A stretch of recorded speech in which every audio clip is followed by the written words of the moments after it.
नमस्कार प्यारे बच्चों, मैं डॉक्टर संजय शर्मा, प्रधानाचार्य Shri KSD inter college Mahavan Mathura. बच्चों, माध्यमिक शिक्षा विभाग उत्तर प्रदेश द्वारा आयोजित ऑनलाइन कक्षाओं के अंतर्गत कक्षा 11 की संस्कृत विषय की कक्षा में आप सभी का स्वागत करता हूँ। बच्चों, आज हम इस कक्षा में कक्षा 11 में गद्य खंड के अंतर्गत निर्धारित चंद्रापीड़ कथा के कुछ अंशों का अध्ययन करेंगे। बच्चों, आज हमारा यह पहला अध्ययन है, तो आइए प्रारंभ करते हैं अपना अध्ययन।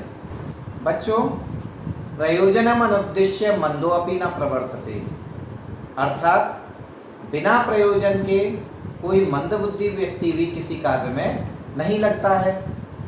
तो फिर हमारा इस अध्ययन का करने का क्या प्रयोजन है, यह हम अध्ययन किस लिए कर रहे हैं, यह मन में जिज्ञासा उत्पन्न होना सहज है। तो इसी जिज्ञासा का निवारण करने के लिए सर्वप्रथम हम इस अध्ययन का उद्देश्य क्या है, इस पर दृष्टि डालते हैं।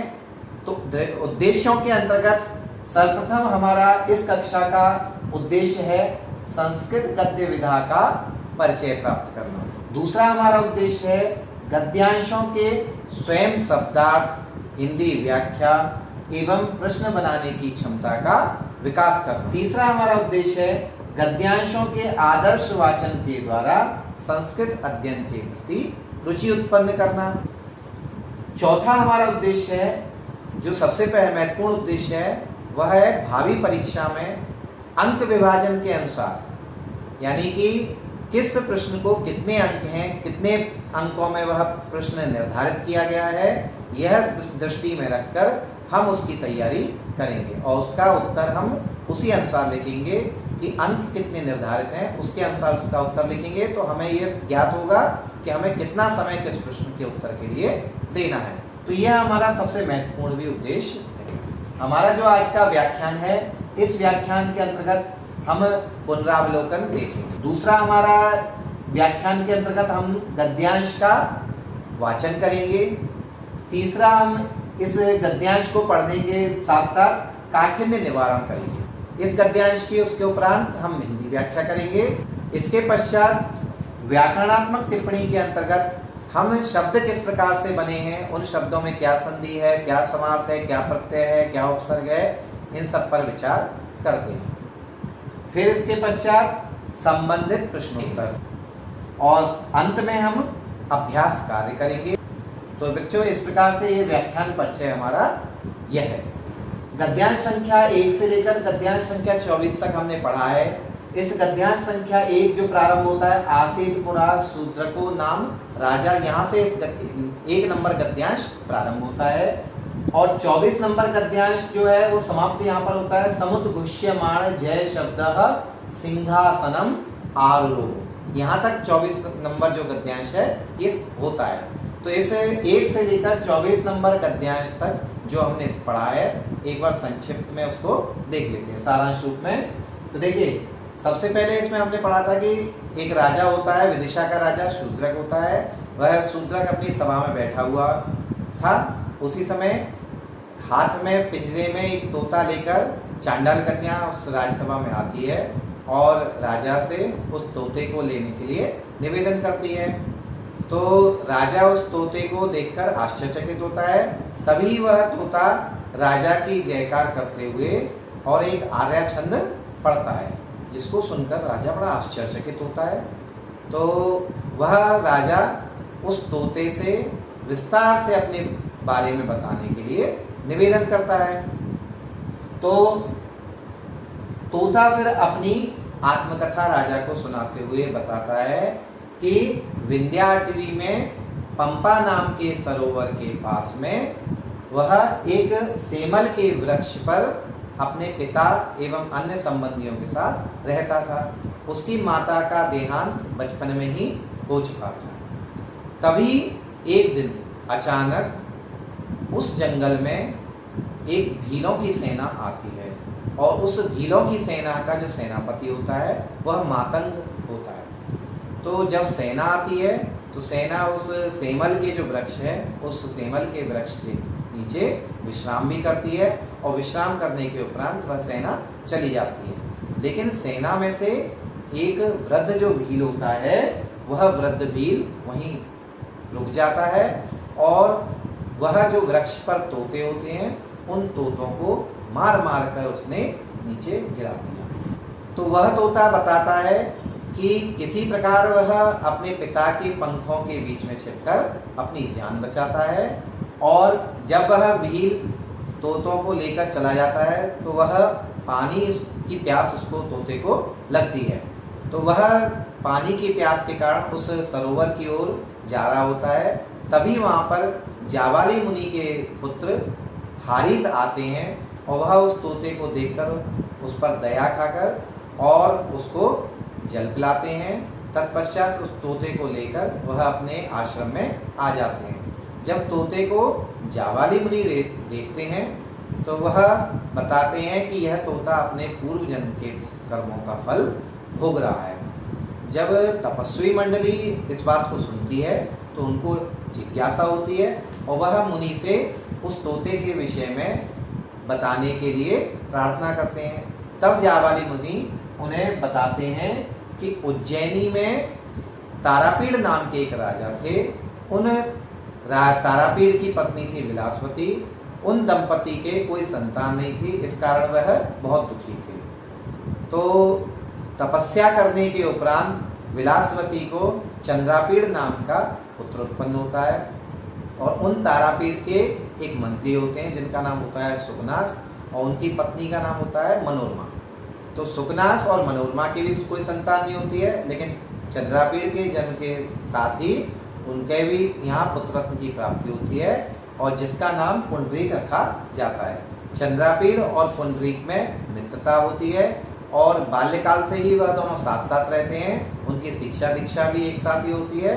तो बाद में चंद्रापीड़ जब युवावस्था को प्राप्त होते हैं तो चंद्रापीड़ की सेवा में कुलूत राज की पुत्री पत्रलेखा और इंद्रायुध नाम के घोड़े को रखा जाता है और इसके पश्चात चंद्रापीड़ का राज्याभिषेक किया जाता है। यहाँ तक की कथा बच्चों हमने इससे पूर्व के जो अध्ययन हैं उनमें पढ़ी है। आइए अब इससे आगे की कथा हम प्रारंभ करते हैं। तो बच्चों गद्यांश संख्या 25 से हम आज का अध्ययन प्रारंभ कर रहे हैं। तो देखिए सबसे पहले इसका वाचन करते हैं।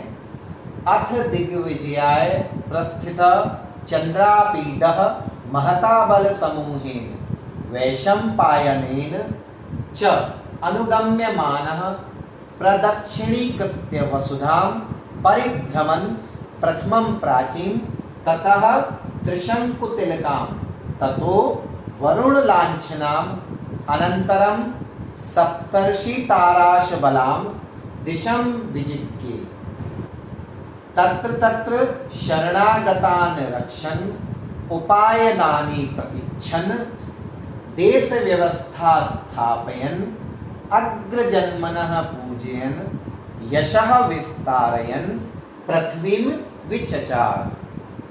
एवं क्रमेण अविजित सकल भुवनतलः कदाचित् किरातानां निवासस्थानं सुवर्णपुरं पूर्वजलनिधे नातिविप्रकृष्टं जित्वा जग्राह।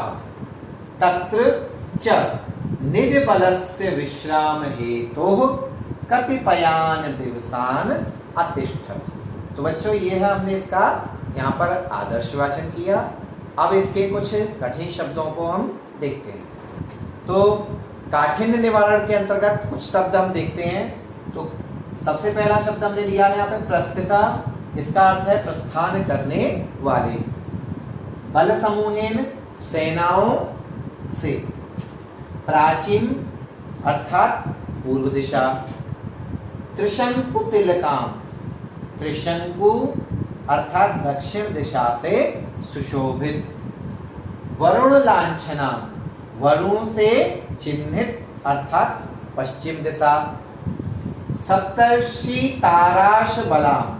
सप्तर्षि तारों से सुशोभित अर्थात उत्तर दिशा।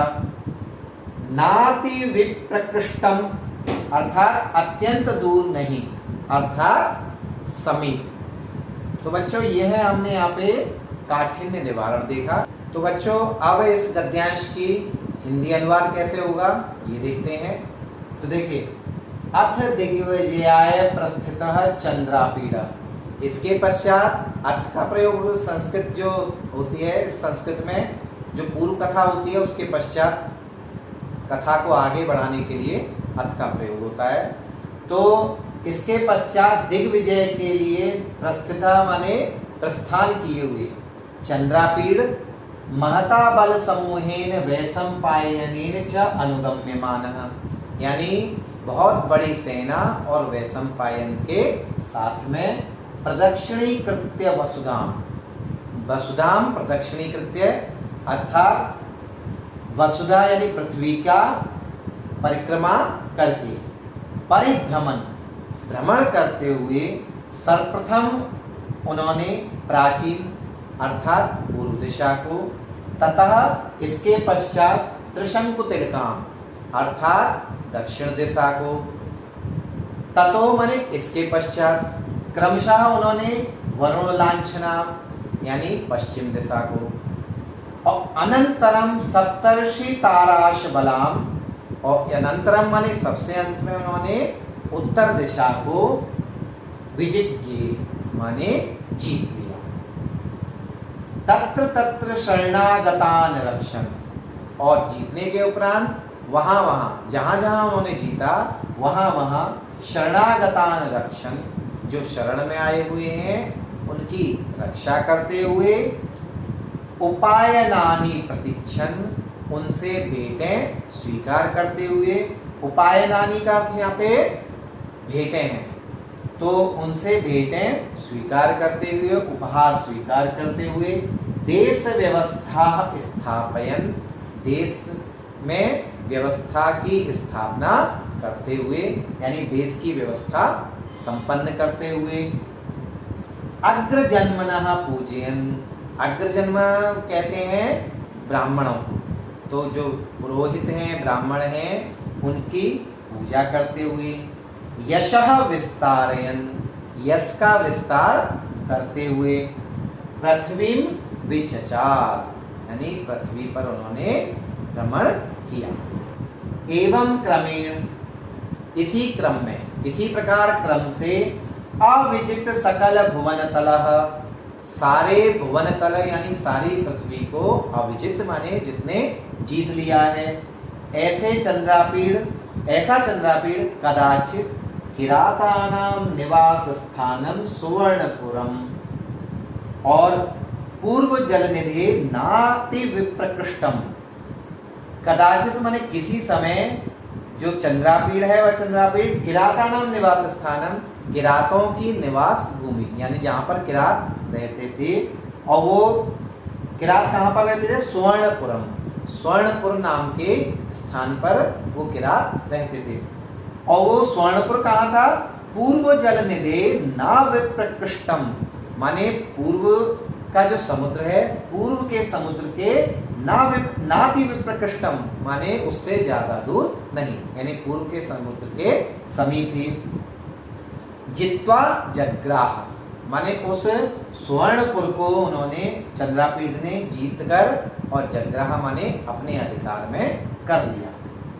तत्र च निज बलस्य विश्राम हेतु कतिपयान दिवसान अतिष्ठत, और वहां पर निज बलस्य विश्राम हेतु, अपने बल यानी सेना के विश्राम के लिए, कतिपयान दिवसान अतिष्ठत, कुछ दिनों के लिए वह चंद्रापीड़ वहां पर ठहरे, अर्थात वह अपनी सेना को विश्राम कराने के उद्देश्य से वो किरातों के जो निवास स्थान था स्वर्णपुर, वहां पर वो कुछ समय तक ठहरे। तो ये बच्चों इस प्रकार से हमने ये इस 25 नंबर गद्यांश का यहाँ पर हिंदी अर्थ देखा।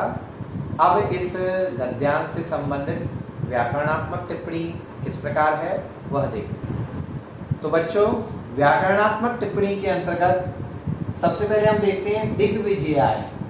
ये दिग्विजय शब्द मूल है उस दिग्विजय शब्द में चतुर्थी विभक्ति एक वचन लग के दिग्विजयाय शब्द बना है। दूसरा शब्द है प्रस्थिता। प्रस्थिता शब्द में क्या प्रत्यय है, क्या उपसर्ग है? देखिए प्र यहाँ पर उपसर्ग है, स्था धातु है और कत प्रत्यय जो भूतकाल के लिए प्रयोग होता है वह कत प्रत्यय यहाँ पर है। त्रिशंकु तिलकाम। त्रिशंकु तिलकः यस्याः ताम। यहाँ पर बहुब्रीहि समास है, बहुब्रीहि समास होकर त्रिशंकु तिलकाम शब्द बनता है। परिभ्रमण। परिभ्रमण शब्द में परि उपसर्ग है, भ्रम धातु है और क्षत्रिय प्रत्यय से परिभ्रमण शब्द निष्पन्न होता है। अविजित सकल भुवन तलः। अविजितम सकल भुवन तलम येन सह। यह बहुब्रीहि समास का यहाँ पर उदाहरण है, तो इसका विग्रह इस प्रकार से हुआ अविजित सकल भुवन तलम येन सह। जित्वा। ये शब्द कैसे बना है? जी धातु में और कत्वा प्रत्यय लगकर जित्वा शब्द निष्पन्न होता है। अतिष्ठत शब्द कैसे बनता है? देखिए अतिष्ठत स्था धातु होती है इसमें मूल, और स्था धातु में लंग लकार प्रथम पुरुष एक वचन में अतिष्ठत शब्द बनता है। पहला प्रश्न इसमें बना है कहा दिग्विजयाय प्रस्थितः, तो इसका उत्तर बनेगा चंद्रापीडः दिग्विजयाय प्रस्थितः। दूसरा प्रश्न यहाँ पे बना चंद्रापीडः केन अनुगम्यमानः दिशम विजिज्ञे, तो इसका उत्तर बनेगा चंद्रापीडः बल समूहेन वैशंपायनेन च अनुगम्यमानः दिशम विजिज्ञे। तीसरा प्रश्न हमारा बनेगा इस पर चंद्रापीडः केशाम रक्षाम अकरोत्, तो इसका उत्तर बनेगा चंद्रापीडः शरणागतानां रक्षाम अकरोत्। चौथा प्रश्न बना किरातानां निवास स्थानम सुवर्णपुरम कः जित्वा जग्राह, तो इसका उत्तर बनेगा किरातानां निवास स्थानम सुवर्णपुरम चंद्रापीडः जित्वा जग्राह। और इसी प्रकार से पांचवा प्रश्न इस पर बनेगा चंद्रापीडः कस्य विश्राम हेतु तत्र अतिष्ठत्, तो चंद्रापीडः निज बलस्य विश्राम हेतु तत्र अतिष्ठत्। अब हम गद्यांश संख्या 26 देखेंगे। सबसे पहले इसका वाचन करते हैं। एकदा तु तत्रस्थ एव इंद्रायुधम आरुह्य मृगया निर्गतः विचरन् काननम शैल शिखरात् यदिच्छया अवतीर्णम किन्नर मिथुनम अद्राक्षित। अपूर्व दर्शनतया तु समुपजात कुतूहलः कृतग्रहणाभिलाषः तत्समीपम उपसर्पन् अदृष्ट पूर्व पुरुष दर्शन त्रासात् पलायमानम तत् सुदूरम अनुससार। इदं ग्रहीतम इति अतिरवसाकृष्टचेताः महाजवतया तुरंगस्य तस्मात् प्रदेशात् असहाय 15 योजन मात्रम सम्मुखापतितम अत्युच्छ्रितम अचल शिखरम आरुरोह। तो बच्चों ये हमने इस प्रकार इसका वाचन किया। इस गद्यांश पर कठिन शब्द किस प्रकार हैं, कुछ से मैंने शब्द लिए यहाँ पर। तो देखिए सबसे पहला आरोही है, इसका अर्थ होगा सवार होकर। शैल शिखरात पर्वत की चोटी से। यदृच्छया अर्थात स्वेच्छा से। अद्राक्षित देखा। कृत ग्रहणाभिलाष पकड़ने की इच्छा रखने वाला। अदृष्ट पूर्व पुरुष दर्शन त्रासात अर्थात पहले ना देखे हुए पुरुष को देखने के भय से। अतिरवसाकृष्ट चेता बहुत वेग से आकृष्ट चित्त वाला।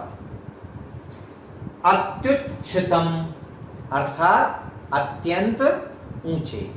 तो बच्चों ये कठिन शब्द हमने यहाँ पर देखे हैं। कुछ शब्द मैं आपको अध्ययन के मध्य में ही उनके अर्थ बताता रहूँगा। तो इस प्रकार से काठिन्य निवारण हमारा यहाँ पर ये हुआ है। अब इस गद्यांश का हिंदी अनुवाद या हिंदी व्याख्या हम देखते हैं। तो देखिए, एकदा तु तत्रस्थ एव इंद्रायुधम आरुह्य मृगया निर्गता विचरन्। एकदा अर्थात एक बार तत्रस्थ एव वहीं पर स्थित, वो चंद्रापीड़ का यहाँ पर कहानी आ रही है जो अपने इससे पूर्व के गद्यांश में पढ़ी थी। वह चंद्रापीड़ वहाँ किरातों की नगरी सुवर्णपुर में अपनी सेना के साथ निवास कर रहा था। तो वहाँ पर तत्रस्थ इसलिए वहाँ पर यहाँ पर प्रयोग हुआ है कि वहीं पर रहते हुए इंद्रायुधम आरुह्य, इंद्रायुध पर चढ़कर, इंद्रायुध जो घोड़े का नाम है यहाँ पर चंद्रापीड़ के, उस इंद्रायुध घोड़े पर आरुह्य माने चढ़कर मृगया निर्गतः विचरन्, मृगया बोलते हैं शिकार, शिकार के उद्देश्य से निकला हुआ और घूमते हुए, काननम माने वन में, शैल शिखरात यदृच्छया अवतीर्णम, शैल शिखरात यानी पर्वत की चोटी से, यदृच्छया यानी स्वेच्छा से, अवतीर्णम स्वेच्छा से, अवतीर्णम माने उतरे हुए या निकले हुए, किन्नर मिथुनम अद्राक्षित, किन्नर के एक मिथुन माने जोड़े को उस चंद्रापीड़ ने यहाँ पर देखा। अपूर्व दर्शन तया तु समुपजात कुतूहल, अपूर्व दर्शन तया इसका अर्थ हुआ जिसे पहले नहीं देखा है। तो चंद्रापीड़ ने किन्नर युगल को देखा, लेकिन उसने पहले कभी इस तरह का किन्नर युगल नहीं देखा था, किन्नर का जोड़ा इस प्रकार से उसने नहीं देखा। तो उस किन्नर के जोड़े को देखकर समुपजात कुतूहल यानी उसको देखकर उसको चंद्रापीड़ को जिज्ञासा उत्पन्न हुई, कुतूहल उत्पन्न हुई। तो कुतूहल जब उसको उत्पन्न हुआ है तो कृत ग्रहणाभिलाष, उसको पकड़ने की इच्छा से उसने उसको किन्नर युगल को पकड़ना चाहा। तो तत्समीपम उपसर्पण, उसके पास पहुंचकर, जैसे ही वह उसके पास पहुंचा है किन्नर के जोड़े के, तो किन्नर युगल ने देखा अदृष्ट पूर्व पुरुष दर्शन त्रासात, जैसे पूर्व पुरुष को उसने किन्नर युगल ने पहले नहीं देखा था, ऐसे किसी पुरुष को ना देखने के कारण वहां पर जब उसने किन्नर युगल ने देखा तो वो घबरा गए, भय से युक्त हो गए, त्रासात मने भय से, पलायमानम भागते हुए, तत् सुदूरम अनुससार, उस किन्नर युगल का चंद्रापीड़ ने सुदूरम बहुत दूर तक अनुससार माने पीछा किया, यानी उसके किन्नर युगल के पीछे पीछे गया।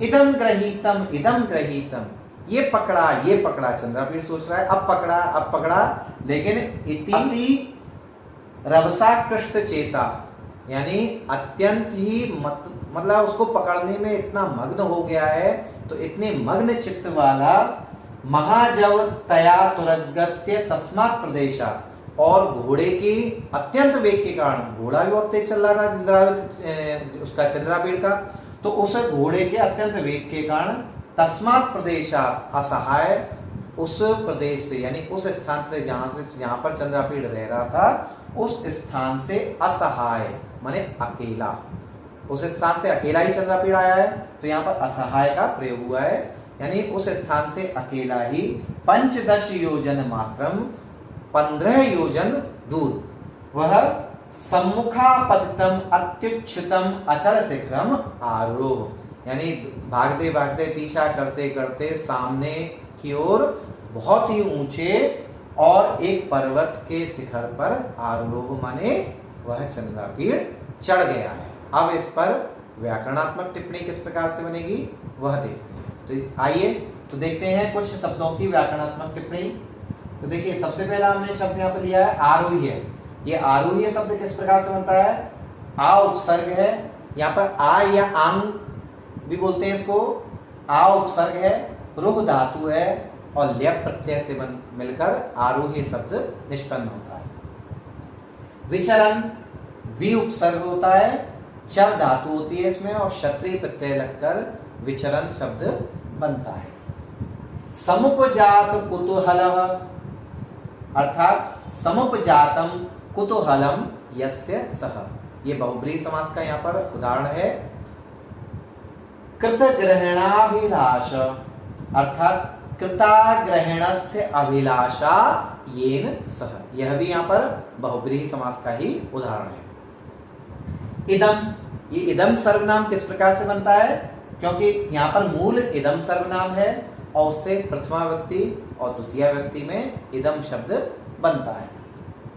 अत्युच्छ्रितम, ये शब्द किस प्रकार से बनता है? देखिए, अति धन उच्छ्रितम, यहाँ पर यण संधि हुई है जो स्वर संधि के अंतर्गत आती है। और यण संधि किस प्रकार से हुई है? देखिए, अति में ई की मात्रा आ रही है अंतर में, और उच्छ्रितम में आरंभ में उ आ रहा है। तो जब ई के आगे असमान स्वर आता है तो वहां पर यण संधि होती है। इसका सूत्र होता है इको यणची। तो इस प्रकार से यहाँ पर ई के स्थान पर य हो गया है और यण संधि यहाँ पर हुई है। तो बच्चों, इस प्रकार से हमने यहाँ पर कुछ शब्दों की व्याकरणात्मक टिप्पणी देखी है। आप इसी प्रकार से और भी कुछ शब्दों की व्याकरणात्मक टिप्पणी स्वयं भी कर सकते हैं और स्वयं उनका अभ्यास कर सकते हैं। तो बच्चों, अब इस गद्यांश पर प्रश्नोत्तर किस प्रकार से बनेंगे उनको हम देखेंगे। कुछ संभावित प्रश्नों को यहाँ पर मैंने लिया है। आप इसी प्रकार से छोटे छोटे प्रश्न आप स्वयं भी बनाकर और उनका भी अभ्यास कर सकते हैं। तो देखिए, पहला मैंने यहाँ पे प्रश्न लिया है, चंद्रापीड़ किम अद्राक्षित। इसका उत्तर बनेगा चंद्रापीड़ किन्नर मिथुनम अद्राक्षित। दूसरा प्रश्न है, चंद्रापीड़ कम आरूह्य किन्नर मिथुनम अद्राक्षित। तो इसका उत्तर बनेगा चंद्रापीड़ इंद्रायुधम आरूह्य किन्नर मिथुनम अद्राक्षित। तीसरा यहाँ पे प्रश्न दिया मैंने, अपूर्व दर्शनतया समुपजात कुतूहलः कः। तो इसका उत्तर बनेगा अपूर्व दर्शनतया समुपजात कुतूहलः चंद्रापीडः। चौथा प्रश्न यहाँ पर मैंने लिया है, चंद्रापीड कम आरूरोह। तो इसका उत्तर बनेगा चंद्रापीड अचल शिखरम आरूरोह। तो बच्चों, यहाँ उदाहरण के लिए मैंने कुछ प्रश्न लिए हैं, आप और भी प्रश्नों का अभ्यास कीजिए। बच्चों, कहा गया है कि करत करत अभ्यास के जड़मत होत सुजान, रसरी आवत जावत ते सिल पर पड़त निशान। अर्थात अभ्यास अगर हम करेंगे तो निश्चित रूप से जिस प्रकार से रस्सी के आने जाने से, ऊपर नीचे होने से पत्थर पे भी निशान पड़ जाते हैं, तो उसी प्रकार से यदि हम अभ्यास करते हैं तो निश्चित रूप से हम भी विद्वानों की श्रेणी में आ सकते हैं, हम भी अच्छे अंक प्राप्त कर सकते हैं। तो इसी उद्देश्य से इस अध्ययन के अंत में हम अभ्यास कार्य करेंगे। आदर्श वाचन करके इसके जो कठिन शब्द हैं उन कठिन शब्दों का अभ्यास करिए। दूसरा प्रश्न है, वाणभट्ट की गद्य शैली की विशेषताएं लिखिए। चंद्रापीड़ के चरित्र की क्या क्या विशेषताएं हैं, ये इस गद्यांश को पढ़ने के उपरांत और इसके पूर्व के गद्यांशों के आधार पर हम लिख सकते हैं। और अंत में संबंधित प्रश्नों का अभ्यास कीजिए। जो संबंधित प्रश्न बनते हैं इस पर, जो हमने बनाए हैं वह, और आप स्वयं भी अपने आप बनाकर इन संबंधित प्रश्नों का अभ्यास करें। और जितना आप अभ्यास करेंगे उतना ही आपके लिए लाभप्रद रहेगा। तो बच्चों, आज के इस अध्ययन में हमने गद्यांश संख्या 25 और गद्यांश संख्या 26 का अध्ययन किया, उसके काठिन्य निवारण किया, उसका आदर्श वाचन किया, व्याकरणात्मक टिप्पणी देखी, उससे संबंधित प्रश्नोत्तर करे और अभ्यास कार्य किया। तो इस प्रकार से हमने यह गद्यांश पढ़ा। अब इस गद्यांश को पढ़ने के उपरांत आप अभ्यास कार्य करें, यही हमारी आपसे विनती है। और इसी प्रकार से हम आपसे अपेक्षा रखते हैं कि आप स्वयं भी घर पर पूर्ण मनोयोग से अपना अध्ययन करते रहें। तो बच्चों, इस प्रकार से यह हमारी ये कक्षा है यहीं पर समाप्त होती है। सभी को पुनः मेरा प्रणाम।